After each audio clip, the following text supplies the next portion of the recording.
It's the Real News Network. I'm Sharmini Puris coming to you from Baltimore. Stock prices of major defense contractors such as Northrop Grumman, Raytheon, and Boeing have surged by double-digit percentages recently. The reasons vary, but Raytheon manufactures the Tomahawk cruise missile that were used last Friday in attacking Syria. NATO intelligence reports indicate the threat of ballistic missiles is increasing in number and complexity. By 2018, all of Europe will be at risk. Raytheon's integrated air and missile defense assets continue to watch the skies, day and night, keeping the U.S. and allies safe around the world. U.S. and allies safe across the world, except the Syrians. Now, joining me to analyze the relationship between defense stocks and U.S. military activity is Bill Black. Bill is a white-collar criminologist, a former financial regulator, and associate professor of economics and law at the University of Missouri, Kansas City. He's the author of The Best Way to Rob a Bank is to Own One. Thanks for joining us, Bill. Thank you.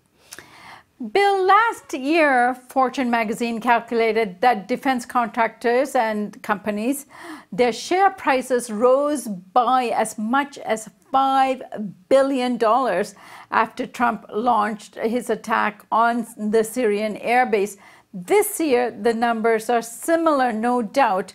What do you make of this link between military activity and the rise in defense stock prices?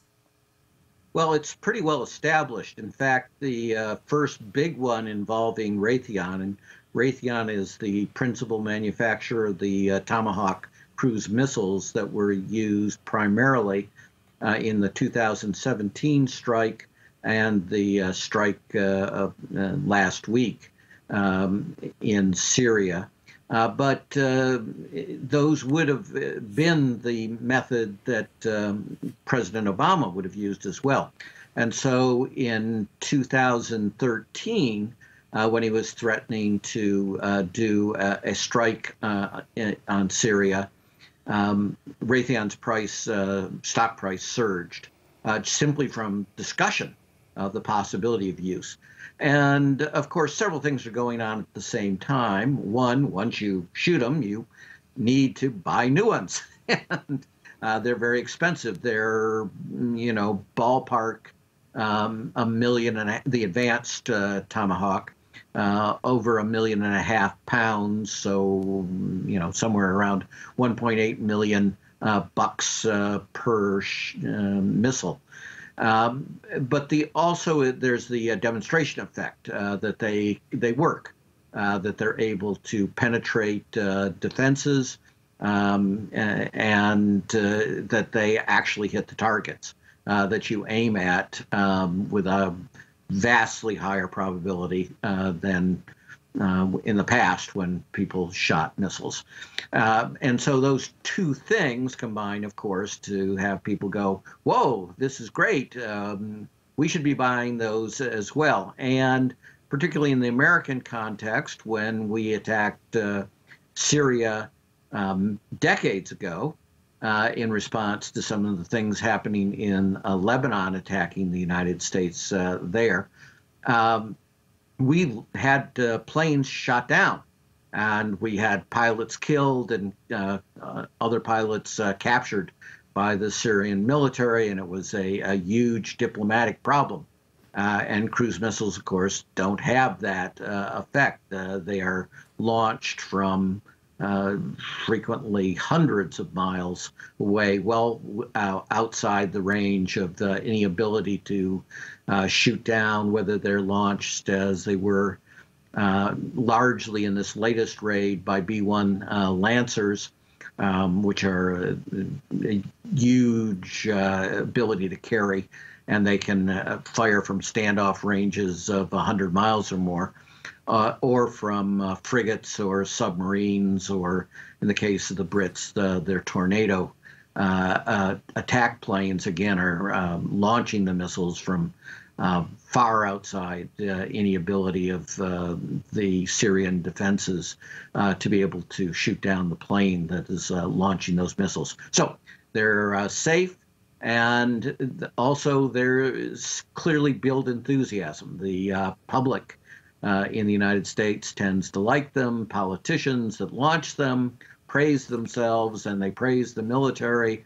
And they talk about, great, we should have, isn't it wonderful that we've created a massive increase in the budget for these kinds of things? So it feeds on itself. For all those reasons, we expect to see stock prices go up. Now, of course, Raytheon stock has been going up for some considerable time, given the things we've just talked about, the huge surge in the budget that everybody knew was going to lead to a significant rise in expenditures with Raytheon, both because of the cruise missiles, which are an offensive weapon, but also because Raytheon makes a lot of the critical defensive missiles against ballistic missile strikes. And of course, that's been teed up, if you're familiar with the United States, to an enormous degree by the purported or real threat from North Korea to be able to have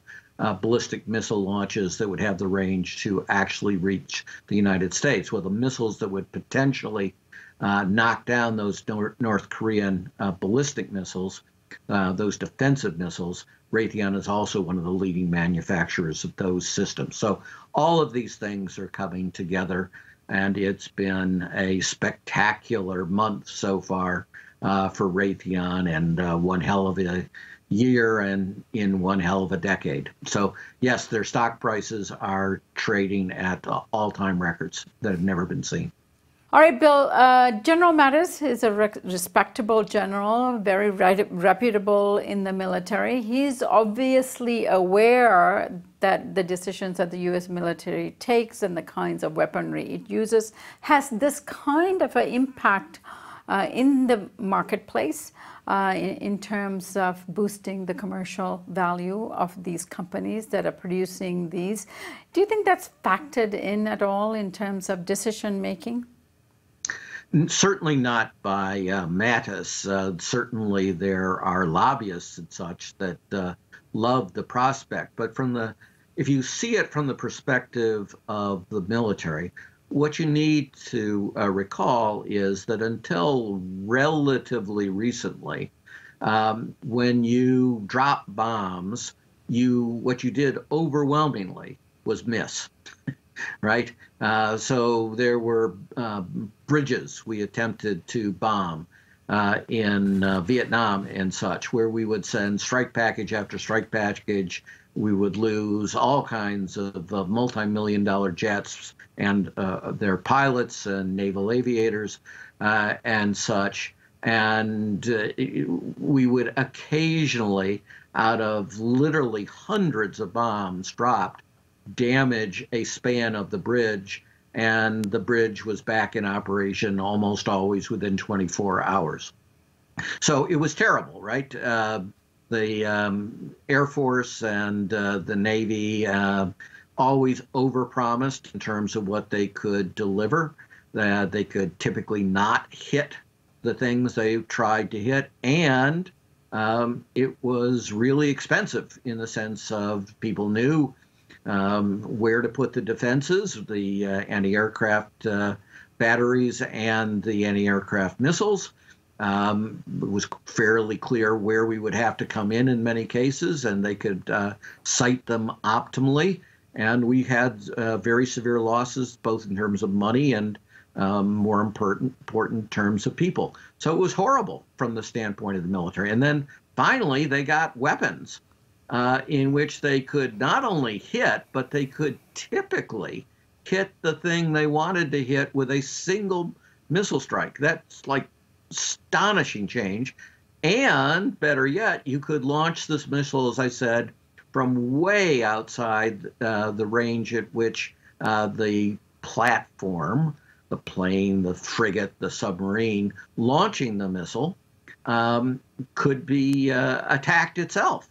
And so that has allowed the military to be able to do these kinds of engagements where they were otherwise really quite afraid to do so, because we would have a significant probability in the old days that we would, A, miss the target, B, have some of our planes shot down, and C, have some of our pilots or naval aviators captured, which in the United States context, because of politics, is a particularly huge problem in terms of constraints. So that's what freed up the United States military, Raytheon, in considerable part, to be able to do these things. And it's not just those missiles, the air-to-air missiles. In the Vietnam War, those missiles were fairly primitive, and they missed most of the time, and worse, again, the Air Force had overpromised, and they said, oh, these missiles are the air-to-air missiles, we're going to shoot down the enemy jets just so easily, we won't even put a gun on the Phantom. We'll just have missiles. Well, that's, particularly terrible if your missiles don't work. But now the air-to-air missiles are vastly more capable. And again, it's companies like Raytheon that have made those missiles work, and the United States and its allies. This is why Israel, we're talking about 20 plus years ago, was able to shoot down something like 52 Syrian jet fighters at the loss of 0 Israeli fighters, because you had their version of AWACS, which we gave them, the large civilian-ish plane, or it's a military plane, but unarmed, that orbits with superb radars. You find literally the Syrian jets as they're taking off from the airport, and you engage them with really good missiles, again, outside their envelope of where they can fight back. So, no, the military loves companies like Raytheon. These generals that you're talking about are old enough that they came up in the era when the missiles didn't work, when the bombs didn't work, and it was terrible. And it's like a miracle transformation from their standpoint, and it saves all kinds of lives. John McCain would not have been shot down and imprisoned if he was launching a standoff modern cruise missile. All right, Bill, much more to talk about, but we'll wait for next week. Thank you so much for joining us. Thank you. And thank you for joining us here on the Real News Network.